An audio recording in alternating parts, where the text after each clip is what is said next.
Evangelho de Lucas, capítulo 21, versículos 29 a 33. Diz assim a palavra de Deus. Jesus ainda lhes contou uma parábola, dizendo: olhem para a figueira e todas as árvores. Quando veem que começam a brotar, vocês mesmos sabem que o verão está próximo. Assim também, quando virem acontecer essas coisas, saibam que está próximo o reino de Deus. Em verdade, lhes digo que não passará essa geração sem que tudo isso aconteça. Passará o céu e a terra, porém, as minhas palavras não passarão. Nós aqui na Igreja Peniel, nós temos um bom marcador de estações. Vamos olharem para o fundo aqui da igreja, depois saírem, dar uma olhada no fundo aqui, nós temos uma belíssima árvore, que é conhecida como quaresmeira. E geralmente ela começa a florir no final do verão, para o início do outono. E ela vai apresentar o seu esplendor, as suas flores, ela fica carregada, meados do mês de março e abril. É o período que a gente conhece entre o Carnaval e a Páscoa, geralmente coincidem esses períodos. Por isso que ela se chama quaresmeira, porque segundo a tradição católica, esse período entre Carnaval e Páscoa, que são 40 dias, denomina-se como quaresma. Então por isso essa planta, essa árvore, ela ganhou esse nome, quaresmeira, porque ela floresce justamente nesta época.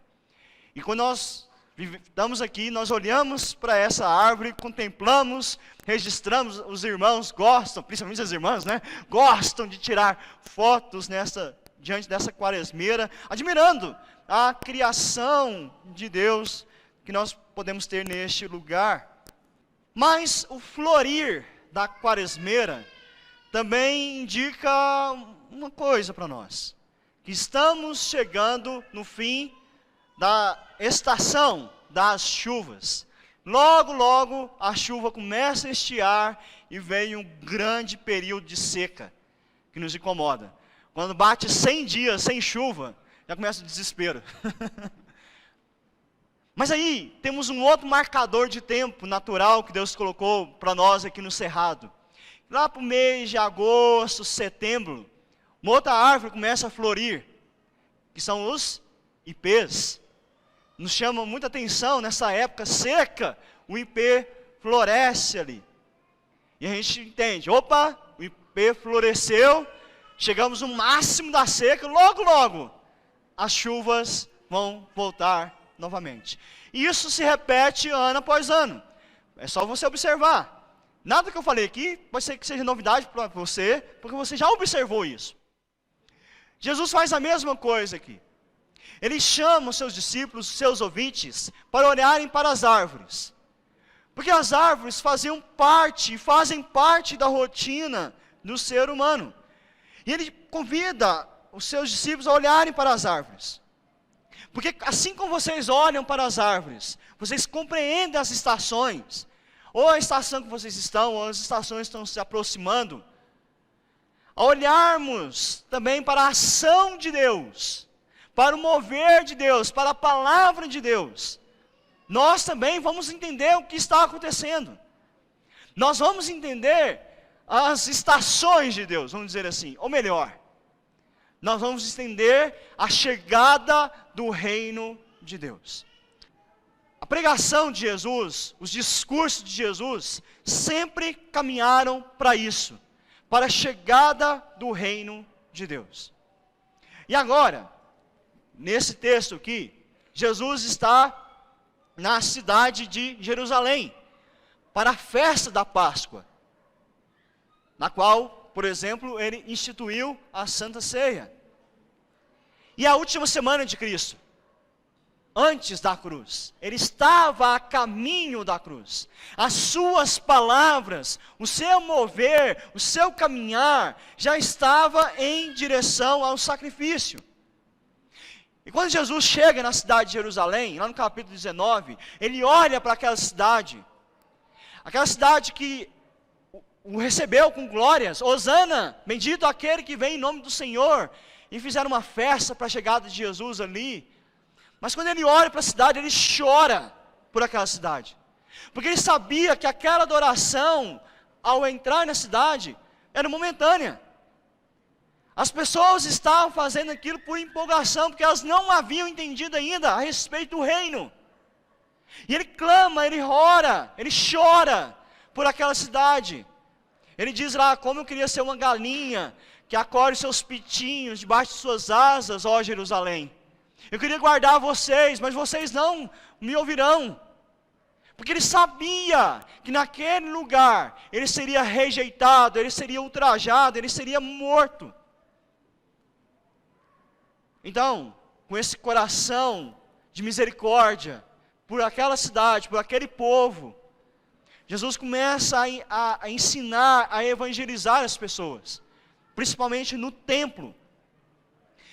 Mas, enquanto Jesus estava ensinando o povo, os líderes religiosos que há algum tempo já estavam incomodados com Jesus, e vendo aquela cena, ele entrando como um rei em Jerusalém, vendo ele ensinando o templo, e as pessoas o ouvindo, começaram a conspirar ainda mais forte contra Jesus Cristo. Então nosso Senhor, sabedor do que lhe aguardava, ele profere aqui no capítulo 21, meus irmãos, de Lucas, o seu último discurso público. E do que ele vai falar? Ele vai falar justamente do estabelecimento definitivo do reino de Deus. Ou seja, nesse capítulo, ele vai apontar para a sua morte, mas também vai apontar para a sua volta, para a sua segunda vinda. Porque o reino não se limitava àquele momento de Cristo em Jerusalém, como alguns achavam. Tanto que desprezaram Jesus. Esse rei aí, que vai ser crucificado, nós não queremos esse reino. E aqui ele já aponta, olha, o reino não é agora. Ele já começou, mas ainda não foi completamente consumado. Passaria pela cruz, passaria pela ressurreição, mas o grande dia estava por vir, que é a volta de Cristo Jesus. E esse discurso de Jesus aqui, ele começa, quando ele termina de ensinar no templo, os seus discípulos olham para o templo de Jerusalém, e falam, olha, mas esse templo é bonito, né? Oh, que obra bem feita, que construção bem feita. Esse lugar é bonito demais, é o lugar mais bonito de Jerusalém, com toda certeza. Aí Jesus fala para eles assim, vocês acham bonito? Mas deixa eu contar uma história para vocês. Daqui a um tempo, esse templo aqui não vai sobrar pedra sobre pedra. Jesus fala para aqueles discípulos sobre a destruição naquele lugar que eles estavam admirando, isso que tudo será destruído. Aquele lugar que era símbolo de segurança, de força da religião judaica, viria abaixo. Os discípulos se assustaram com isso. E perguntaram, Senhor, quando que isso vai acontecer? Que sinais nós veremos a respeito desse acontecimento? E aí Jesus então começa a explicar e traz uma série de eventos, não só relacionados a Jerusalém, ao templo, mas também a toda a terra, a toda a criação. E aí então, ele conta essa simples parábola, essa simples ilustração, essa comparação que ele faz aqui, para mostrar a respeito desses acontecimentos, para mostrar que há confiabilidade na chegada do reino de Deus, de tudo aquilo que ele estava dizendo, daquilo que ele estava proferindo aos seus discípulos, e ele quis aplicar no coração deles, tenham certeza das minhas palavras. E aí ele diz o quê? Olhem para a figueira, olhem para a figueira. Lucas aqui até coloca mais, né? Olhem para a figueira e para todas as árvores. Nos tempos bíblicos, a figueira era muito comum em Israel, principalmente nas proximidades de Jerusalém. Durante o verão, a figueira oferecia uma boa sombra.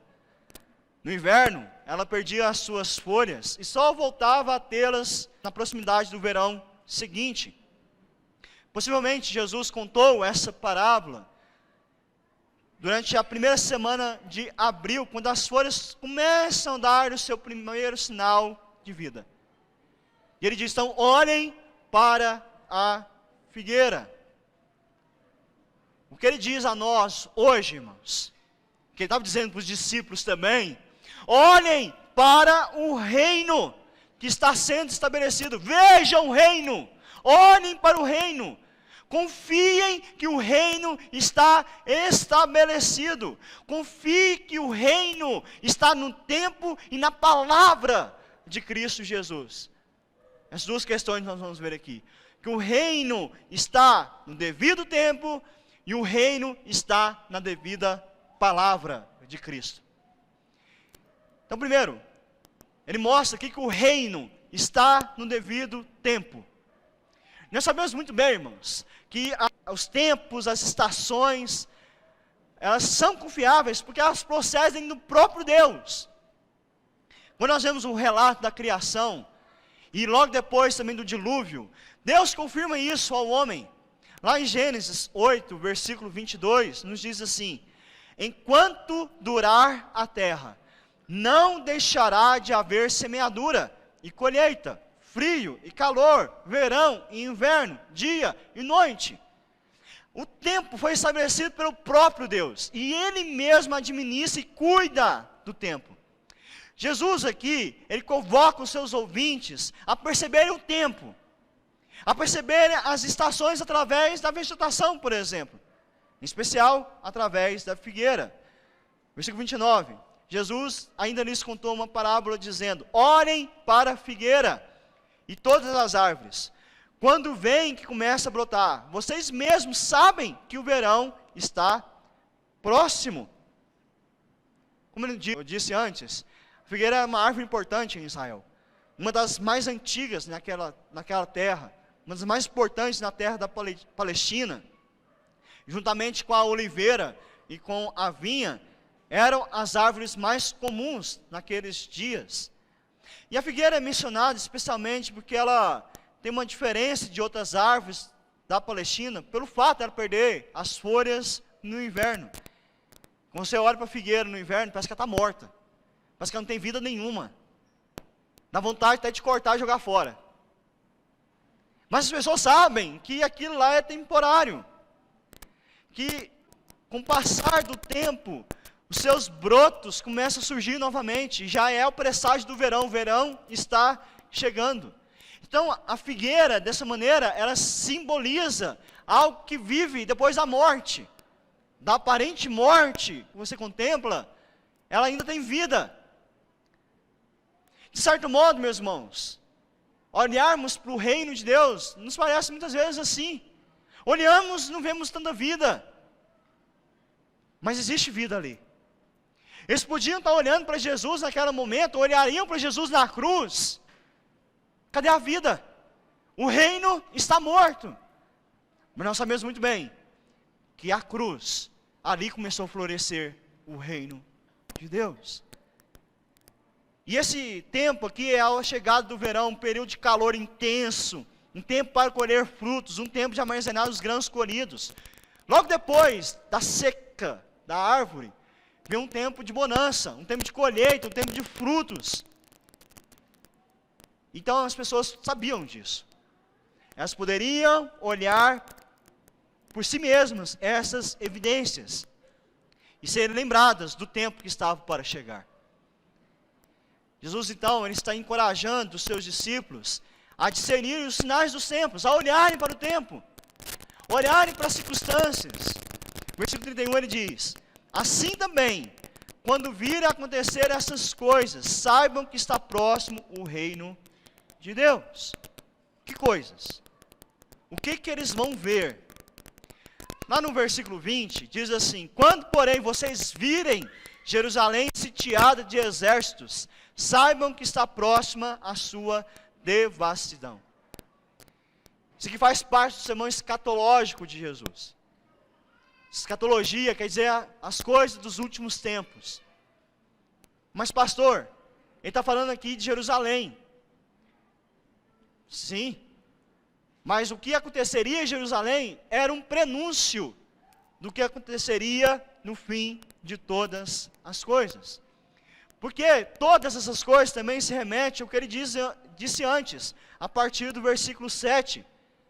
Que ele está falando, tanto de Jerusalém, mas como de todo mundo. Inclusive, ele vai falar aqui a respeito do surgimento de falsos profetas. A proximidade do reino de Deus sempre esteve no discurso de Jesus, com o tempo do cumprimento. Arrependei-vos, pois está próximo o reino dos céus. E ele nos chama, então, a olhar corretamente para o tempo, para os eventos, para os acontecimentos. Somos chamados a refletir o que acontece neste mundo, irmãos. Jesus aqui ele vai exortar sobre o cuidado com a observação dos fatos. Versículo 8. Jesus respondeu, tenham cuidado para não serem enganados, porque muitos virão em meu nome, dizendo, sou eu, e também chegou a hora, porém não vão atrás deles. O que Jesus está ensinando aos seus discípulos? Olha, cuidado, profetas vão ensinar errado a respeito do tempo. Eles vão tentar enganar vocês a respeito da hora. Então aprendam por vocês, pela palavra, a olharem o tempo.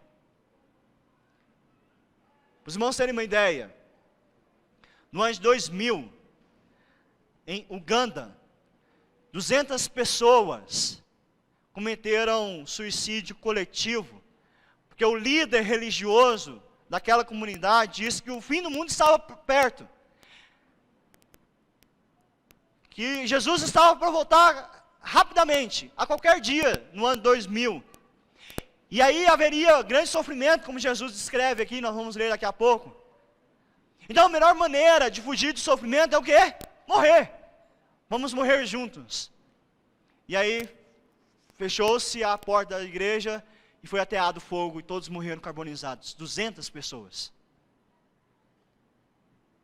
E tantas outras histórias que a gente conta por aí, de gente falando, o mundo vai acabar, agora é o fim do mundo, agora com guerra nuclear, certeza que o mundo vai acabar.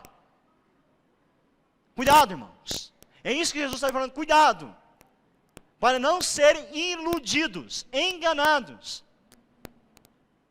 Ele nos ensina assim, a observar os fatos, porque às vezes nós queremos prever um tempo, agora vem, agora não vai demorar. Olha o que ele diz aqui no versículo 9.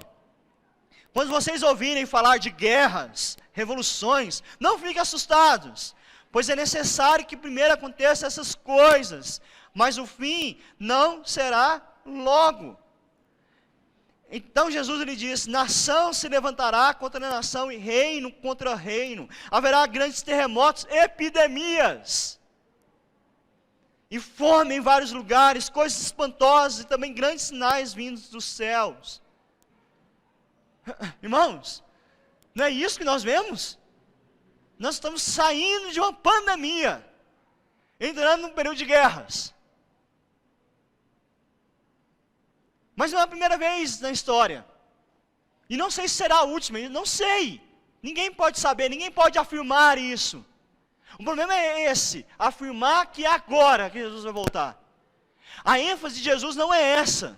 Não é para você ficar olhando o tempo tentando adivinhar. Mas é olhar para o tempo e saber que Ele virá. É isso que está ensinando aqui. Ele virá no tempo. Então observe o tempo. As coisas acontecem conforme Ele disse. Mas não sabemos o dia e nem a hora que Ele voltará. Porque há muita história para ocorrer, meus irmãos, conforme os propósitos de Deus. Versículo 12. Antes, porém, de todas essas coisas, vocês serão presos e perseguidos. Vocês serão entregues às sinagogas e lançados nas prisões. Serão levados à presença de reis, de governadores, por causa do meu nome. Isso acontecerá para que vocês deem testemunho. Presta atenção, irmãos. Mais do que ficar preocupado com o tempo, é o que eu estou fazendo no tempo, que é dar testemunho a respeito do Evangelho. Em vez de ficar preocupado com, é o fim do mundo agora. Não, é o fim do mundo, mas se arrependam. Eu preciso me arrepender, eu preciso mudar. Eu preciso aprender a andar com Deus. É isso que ele está nos ensinando aqui. Vocês não podem ser alienados, não saber o que está acontecendo no mundo. Mas não se desesperem. Saibam que eu sou o Senhor da história. Que todos os acontecimentos provêm das mãos de Cristo Jesus. Aproveitemos o tempo, irmãos. Olhemos para Ele. E sabemos que o reino está vindo, é verdade, é real. Uma segunda questão aqui, que o reino, ele está na devida palavra. O reino vem na devida palavra. Embora os fatos que Jesus relata aqui, eles ocorram no tempo, nem sempre é possível contemplá-los claramente. Às vezes a gente consegue ter certeza dos acontecimentos. Será que é guerra mesmo? Será que é doença mesmo? Mas caso você não consiga olhar para o tempo de modo correto, Jesus coloca ainda, olha, você não consegue observar o tempo? Observe a minha palavra. Eu ofereço a minha palavra como garantia. Se você tem incertezas ao olhar as estações, confie na minha palavra. Versículo 32. Em verdade, eu lhes digo que não passará essa geração sem que tudo isso aconteça. Passará o céu e a terra, porém as minhas palavras não passarão. Não passará essa geração sem que tudo isso aconteça. Uma geração, meus irmãos, era considerada, no período de tempo de 30 a 33 anos. Essa era uma geração. E essa geração viu Cristo Jesus. Haveria geração que presenciaria os fatos que ocorreriam em Jerusalém, que é a destruição, a queda de Jerusalém, a destruição do templo. De fato, Jesus contou essa parábola, mais ou menos ali no ano 33, 34 da era cristã. 30, 40 anos depois, no ano 70, Jerusalém foi destruída pelas tropas do general Tito. O templo foi devastado. Não restou pedra sobre pedra. Aquela geração viria a destruição de Jerusalém. Só que eles não viriam tudo, todos os acontecimentos até o final do mundo. O que Jesus estava dizendo, olha, vocês que vão contemplar a destruição de Jerusalém, vocês vão ver a invasão de Jerusalém, vocês que vão sofrer perseguição aqui, vocês são testemunhas do que vai acontecer até os últimos dias. Jesus aqui, ele dá uma demonstração do juízo de Deus em Jerusalém. Se o que acontecer em Jerusalém vai assustar vocês, imagine no último dia. Imagine que aqui ainda em Jerusalém, Deus está sendo misericordioso. E no último dia, não haverá mais misericórdia. Jesus então estava aplicando aos seus dias, mas também oferece a ideia de que todos os fiéis, de todos os tempos, deveriam ter essa mensagem no seu coração. Que o dia virá.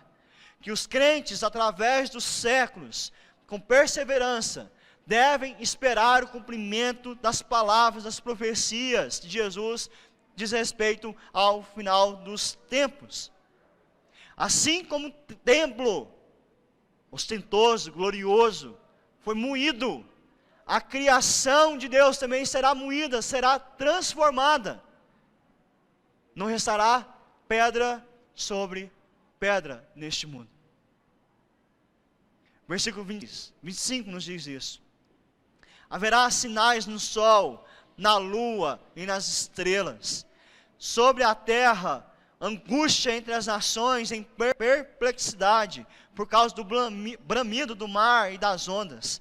Haverá pessoas que desmaiarão de terror, e pela expectativa das coisas que sobrevirão ao mundo, pois os poderes dos céus serão abalados.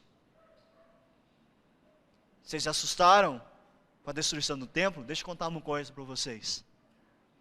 O fim será pior. A destruição não será em uma cidade.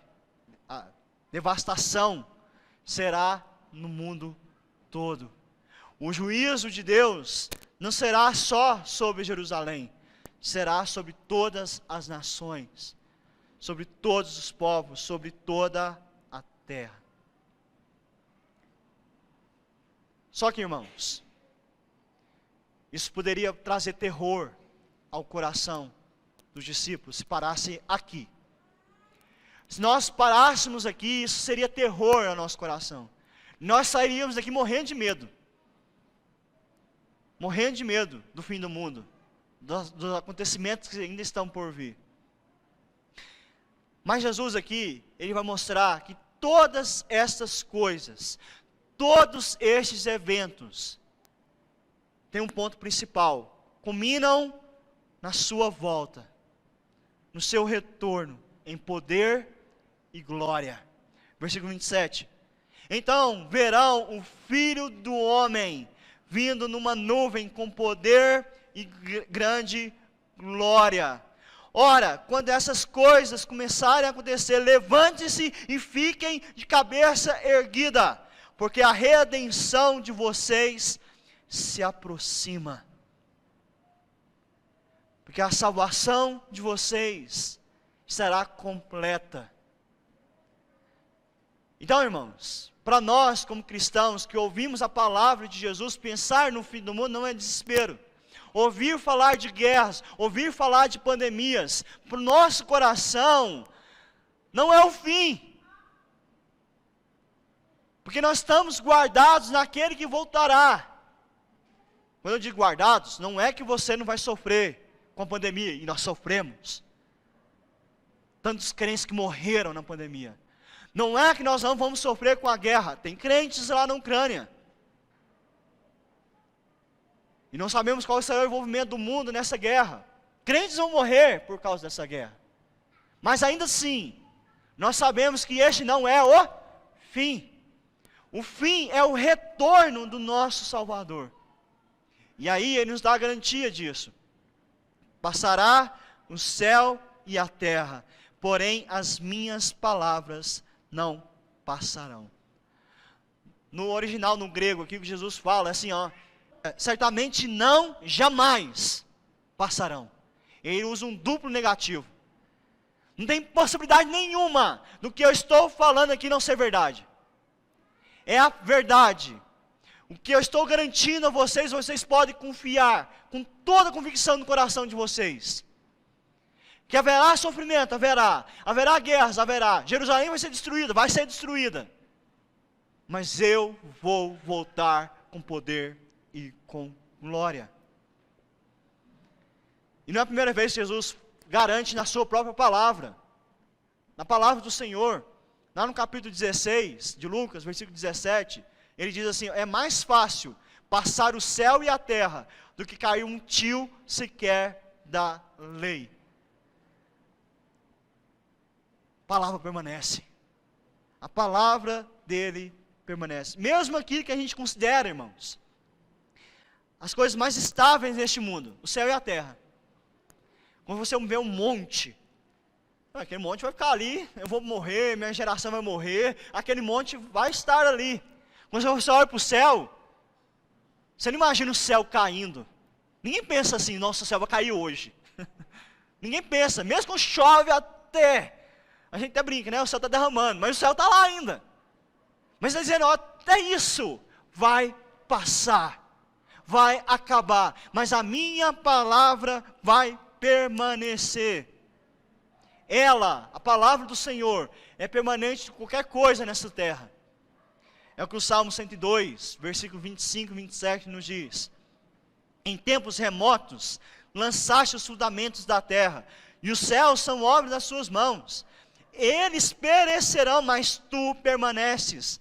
Todos eles envelhecerão como veste, como roupa os mudarás, e serão mudados.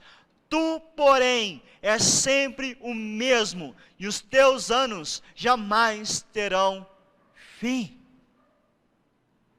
Essa garantia da palavra de Deus, meus irmãos. Essa garantia que nós temos ao ouvir as palavras de Cristo Jesus, a palavra dele não muda. O sentido então dessa parábola que Jesus conta é de que as suas palavras não perdem impacto. Assim como o coração daqueles discípulos, aquela palavra foi muito preciosa, ela é para nós hoje. Assim como aqueles discípulos foram encorajados a olhar tudo que estava para acontecer, viram aquela destruição e ainda assim permaneceram fiéis. Jesus está nos ensinando isso, permaneçam, mesmo que tudo desabe ao seu redor. É o que nós cantamos, mesmo que a figueira não floresça, mesmo que a videira não dê o seu fruto, eu me alegrarei em ti, porque eu confio na tua palavra, não é nas circunstâncias. Eu espero, é pelo Senhor, eu não espero pelos eventos, eu espero pela volta de Cristo Jesus. O apóstolo Pedro, ele vai nos dizer que nós somos evangelizados com essa palavra. E ele vai dizer lá, uma palavra que dura para sempre. Tudo que Jesus afirmou nessa presente escatologia, irmãos, sobre a sua volta, perdurará além dos céus e da terra. Até o dia do retorno do nosso Senhor, nenhuma geração estará livre da calamidade. Nenhuma. Porém, nós não podemos nos desanimar. Precisamos ser vigilantes e confiantes. É o que Jesus diz aí no versículo 34. Tenham cuidado para não acontecer que o coração de vocês fique sobrecarregado com as consequências da orgia, da embriaguez e das preocupações deste mundo. E para que aquele dia não venha sobre vocês repentinamente, como uma armadilha. O que Jesus está falando? Olha, as pessoas vão fingir que não estão vendo os sinais dos tempos. E elas vão querer aproveitar a vida. Elas vão querer satisfazer os seus prazeres carnais. Cuidado! Vocês são enganados com isso. Isso é uma armadilha ao coração de vocês, pois sobrevirá a todos os que vivem sobre a face de toda a terra. Portanto, vigiem o tempo todo, orando, para que vocês possam escapar de todas essas coisas que têm de acontecer, e para que possam estar em pé na presença do Filho do Homem.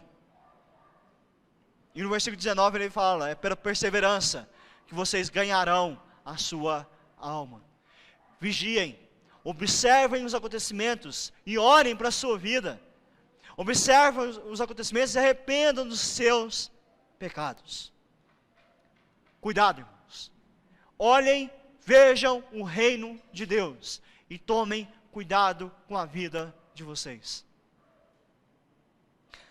A nossa quaresmeira aqui, ela não aponta só para o final das chuvas somente.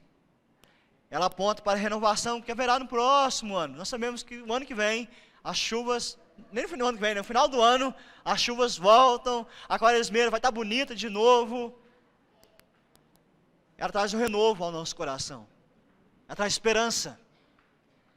A imagem da figueira aqui não apontava só para os terrores que estavam por vir, mas apontava para a esperança da salvação. E observe uma coisa, irmãos.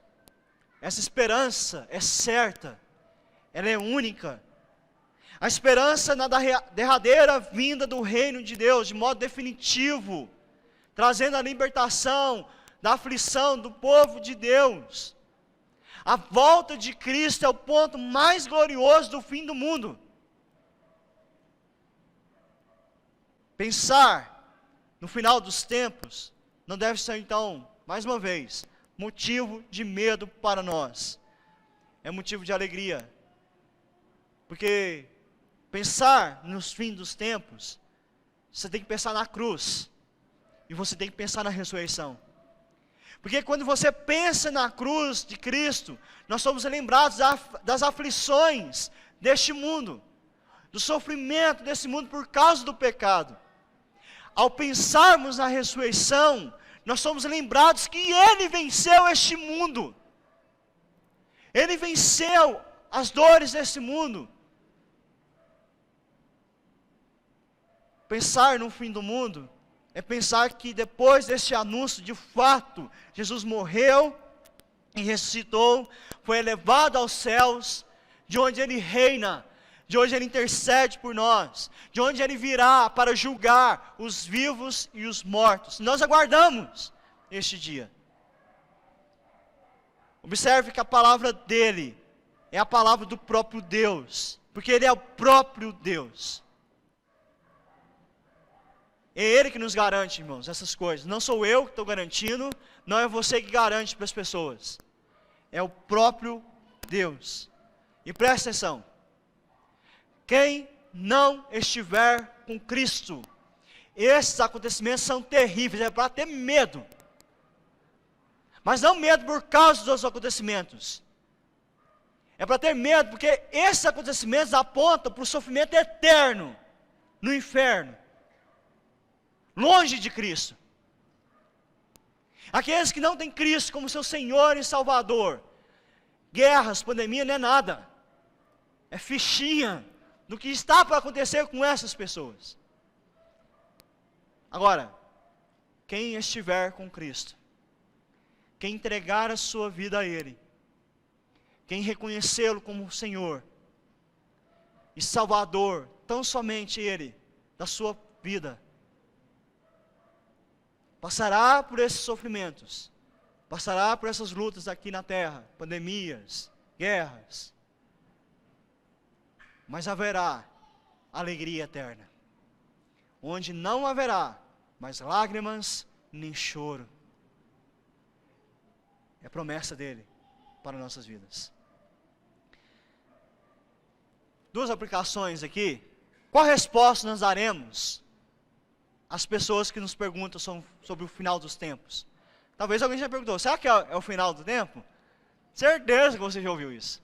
Ah, agora é o fim. Agora o mundo vai acabar. Que resposta nós vamos dar? Que resposta o crente tem que oferecer? A resposta é, o fim vai chegar. Não sei se é agora.